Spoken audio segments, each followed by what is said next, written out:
Blessed John of Moscow was born near Vologda, Russia, and spent his youth performing grueling labor as a water carrier at a local saltworks. He balanced this intense physical work with a hidden life of strict fasting and continuous prayer. Seeking a radical path to humility, he later moved to Rostov and took up the calling of a fool for Christ, intentionally acting mad to conceal his holiness from the world.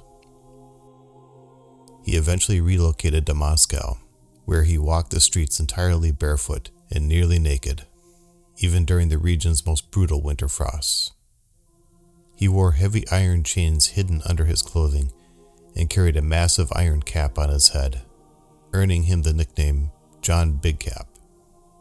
He became a prominent spiritual figure in the city, fearlessly speaking hard truths to everyday peasants and elite noble alike, including the Russian Tsar Boris Godunov. John possessed the spiritual gifts of prophecy and healing. He correctly predicted Russia's catastrophic time of troubles and the coming Polish invasion.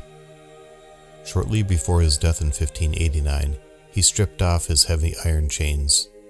He washed himself with cold water 3 times and peacefully passed away. He was buried at his own request in the Cathedral of St. Basil the Blessed on Red Square, where miracles and healings continue to occur near his tomb.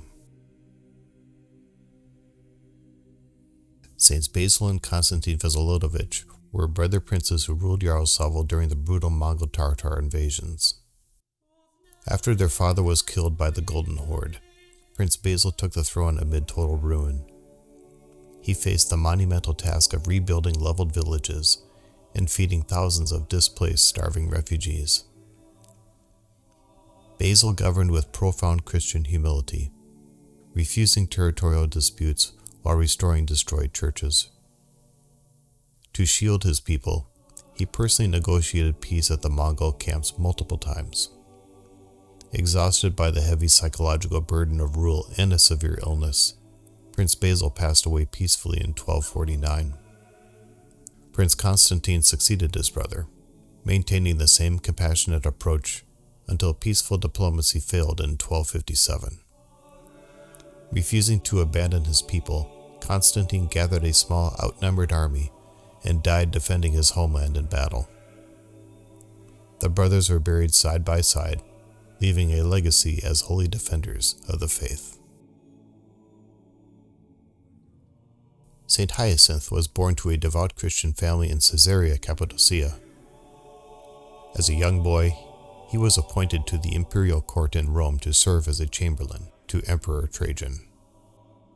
Trajan was completely unaware that his young servant secretly practiced the forbidden Christian faith. During a grand pagan festival, the emperor and his entourage offered animal sacrifices to Roman idols. Hyacinth quietly withdrew from the feasting and locked himself in a small room to pray to Jesus Christ. A palace servant overheard his fervent prayers and immediately denounced the boy to the emperor. Brought before Trajan, the 12-year-old refused to deny Christ or eat meat blessed for idols. He was brutally beaten and locked away with only sacrificial food provided. Hyacinth chose to starve rather than break his faith, dying after 38 days. Jailers reported seeing angels comforting him with a crown of glory just before his death.